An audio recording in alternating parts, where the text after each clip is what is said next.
घर में कुछ अचानक से कुछ फील कर पा रहा है,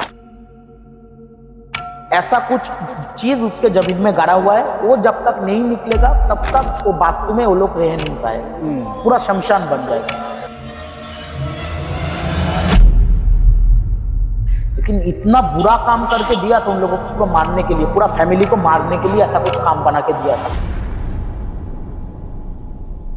महाराज जी की वीडियो आप देख चुके हैं, पहले भी देखी है। आज हम जानेंगे कुछ चीजें ऐसी हैं जो कि जानना आप लोगों के लिए बहुत जरूरी है। आप लोगों के क्या सभी के लिए जरूरी है, और महाराज जी का भी पता चलता है कि महाराज जी के साथ में अगर ऐसा हुआ है और काम के प्रति कैसी चीजें आ सकती हैं महाराज जी के सामने और आप लोगों के सामने, इन पे आज हम चर्चा करेंगे। अरे जय माता, जय महाकाल, जय माता रा। महाराज जी, आज मैं एक ऐसे टॉपिक पे बात करने वाला हूँ जो कि आपसे ही संबंधित है। और किसी क्लाइंट का काम लेके अगर कोई आता है तो अभी तक आपने जितने भी काम किए, क्या ऐसा कोई काम रहा है कि आप काम को कर रहे हैं लेकिन वो काम हो नहीं रहा है?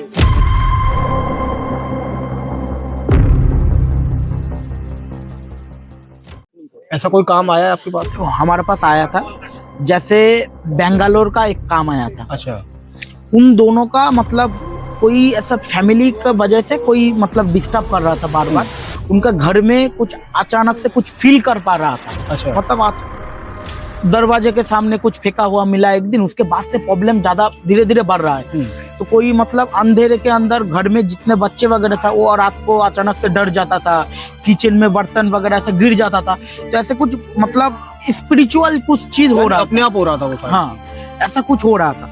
तो वो लोग मतलब मुझे कांटेक्ट किया। तो देखो, हर काम तो बाय फोन कॉल नहीं होता है। तो मैं उनको बोला, अगर आपको पॉसिबिलिटी है, आपका प्रॉब्लम अगर मुझसे ही सॉल्व कराना है तो एक बार आप आओ कलकत्ता में, आके मुझसे मिल के फिर डिसाइड करेंगे आप काम इधर करोगे कि नहीं। वो उसके बाद का बात। तो मैं कुछ डिटेल लाने के लिए बोला उनको। तो उनको जो डिटेल लाने के लिए घर का थोड़ा मिट्टी वगैरह ये सब लाने के लिए बोला।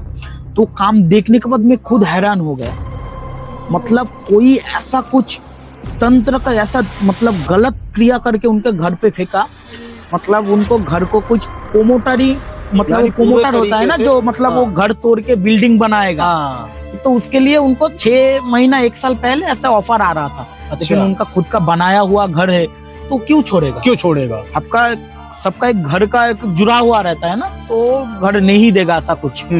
तो कोई मतलब तंत्र का क्रिया करके उन लोगों को उधर से हटाने के लिए कोशिश की। अच्छा। देखो, कभी कभार कुछ तंत्र का प्रयोग करके हटाने के, जैसे स्तंभन हो गया, तो घर से फेंकने का ऐसा कुछ क्रिया होता है। घर पे फेंकने से वो घर पूरा शमशान बन जाता है। तो उनका घर पे ऐसा ही कुछ क्रिया किया हुआ है। मतलब फेंका तो है, लेकिन उनके घर पे कुछ गाड़ा भी है। अच्छा, घर के अंदर गाड़ दिया? घर का अंदर, जमीन के अंदर। घर के अंदर तो नहीं कर सकता, मतलब आसपास में जो जमीन है उसके अंदर कुछ गाड़ दिया। ठीक है। तो उससे सॉल्व कैसे होगा? हम पहले बार काम करके दिया, नहीं हुआ, क्योंकि सामान तो ऑलरेडी गाड़ा हुआ है। वो सामान जब तक नहीं निकलेगा तब तक उसका पॉजिटिव रिजल्ट नहीं मिलेगा। फिर मुझे मतलब वो काम नहीं हुआ, मैं कुछ उन लोगों को बता भी नहीं पा रहा कि काम किस लिए नहीं हुआ। मुझे भी तो नहीं पता चल रहा है। फिर मेरा गुरु से पूछा कि ये जो प्रॉब्लम है किस वजह से हो रहा है। मैं तो काम बना के दे रहा हूँ, ठीक हो जाए, लेकिन वो रिश्ता ठीक नहीं हो रहा है, वो काम ठीक नहीं हो रहा है। तो फिर मेरे गुरु ने बताया कि ऐसा कुछ चीज उसके जमीन में गाड़ा हुआ है। वो जब तक नहीं निकलेगा तब तक वो वास्तु में वो लोग रह नहीं पाएगा, पूरा शमशान बन जाएगा। फिर मतलब कुछ हम लोगों का ऐसा क्रिया है, वो गुप्त तरीके से होता है।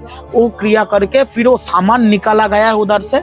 निकालने के बाद फिर उनका काम बना के दिया दूसरा बार, सेकंड टाइम, तब जाके उनका काम हुआ है। लेकिन पहले बार हम काम बनाए उसका असर हम लोगों के ऊपर भी पड़ा है। क्या असर पड़ा था? जैसे हमारा काम बनाने के बाद तबीयत बहुत खराब हो गया था। मतलब उनके ऊपर जो नेगेटिव पड़ा था वो तो देखो, हम लोग जब काम बनाते उसका असर तो हम लोगों के ऊपर भी पड़ता है। तो आपको अगर काम बना के दे रहा था, आपको प्रोटेक्शन देके फिर हवन पे बैठ के कर रहे। लेकिन इतना बुरा काम करके दिया तो उन लोगों को पूरा मारने के लिए, पूरा फैमिली को मारने के लिए ऐसा कुछ काम बना के दिया था। तो अभी वो लोग ठीक है, 6 महीना, एक लगभग ऐसे 6-8 महीना हुआ है, ठीक है। तो अभी वो लोग नॉर्मल हो गया है। बाकी जिनका ऐसे प्रॉब्लम से जूझ रहे हो, वास्तु की वजह से ऐसा कुछ प्रॉब्लम है, वशीकरण को लेकर जो अगर प्रॉब्लम है, जूझ रहे हो, एक बार मुझसे कांटेक्ट करना। अगर मेरे हाथ में है आपका काम बना के देना तो मैं आपके लिए कुछ भी कर सकता हूँ, लेकिन सिर्फ पॉजिटिव काम में करता हूँ, नेगेटिव काम में नहीं करता हूँ। जो लोग सोच रहे हो कि मेरे पास से नेगेटिव काम कराओगे वो मेरे पास मत आओ, मैं सिर्फ पॉजिटिव काम करता हूँ। सबसे बड़ी बात होती है जुड़ना ना जुड़ना बाद की बात होती है। सबसे बड़ी बात है कि आप अपनी समस्या को पहले समझिए तो सही, क्या महाराज जी सही बता रहे हैं आपकी समस्या के बारे में या नहीं बता रहे हैं। इन चीजों के लिए एक बार आप जुड़िए महाराज जी से, अपनी समस्या जानिए, उसके बाद में आप अपने काम के बारे में सोच सकते हैं कि हाँ इनसे काम कराना चाहिए या नहीं कराना चाहिए, इन्होंने जो बताया कि वो सही है या नहीं है। तो अगर महाराज जी कोई जुड़ना है आपको या संपर्क करना है तो कैसे कर सकता है? देखो मेरा एक ही नंबर है, इस नंबर पे अगर कॉल करोगे आप डायरेक्ट मुझसे बात कर सकते हो। जैसे मेरा एक नंबर है 9831385036, 9831385036। इस नंबर पे कॉल करोगे तो डायरेक्ट मुझसे बात होगा, मेरा कोई असिस्टेंट नहीं है, मैं खुद फोन उठाता हूँ। डायरेक्ट आपका प्रॉब्लम क्या है वो मुझसे बात करके आप शेयर करो, मैं काम देखने के बाद आपको बता दूंगा काम होगा कि नहीं, अगर होगा तो कितना दिन में होगा। तंत्र का काम करने के लिए प्रॉपर दिन होता है, जैसे अमावस्या में तारापीठ में बैठ के काम बनाता हूँ, क्योंकि हर कोई दिन में हर कोई जगह पे नहीं होता है। तारापीठ पे काम बनाने का अलग महत्व है, और तंत्र का काम करने के लिए 2-4 दिन में नहीं होता है। वशीकरण हो चाहे विद्वेषण हो, ऐसा कुछ भी काम हो, तंत्र का काम 2-4 दिन में नहीं होता है। कम से कम 21 दिन का आपको टाइम देना पड़ेगा। 2 महीने का अंदर 21 से 50 दिन का अगर आप टाइम दोगे तो आपका काम 100% हो जाएगा। लेकिन वही काम होगा जो मेरे हिसाब से लगेगा कि ये काम होगा, तो वही काम हम पकड़ते हैं। सबसे बड़ी बात है आप अपनी समस्या को पहले जानिए, क्या ये समस्या है या नहीं है। अगर है तो इनके पीछे रीजन क्या है वो चीज भी सामने आती है, तब जाके पता चलता है कि हाँ आप सही साधक से जुड़े हुए हैं। तो ऐसे वीडियो मैं लेके आता रहता हूँ। वीडियो आप लोगों को कैसी लगी, वीडियो को लाइक करें, शेयर करें, चैनल पर नए चैनल को सब्सक्राइब करना ना भूलें। और आपका कोई सवाल है आप कमेंट में छोड़िए, हो सकता है कि महाराज जी भी आपको रिप्लाई दे दें कमेंट में, और नहीं तो चैनल की तरफ से तो आपको रिप्लाई मिल ही जाएगा। और नेक्स्ट टाइम जब भी हम मिलेंगे तो महाराज जी से उस सवाल से रूबरू कराएंगे। धन्यवाद।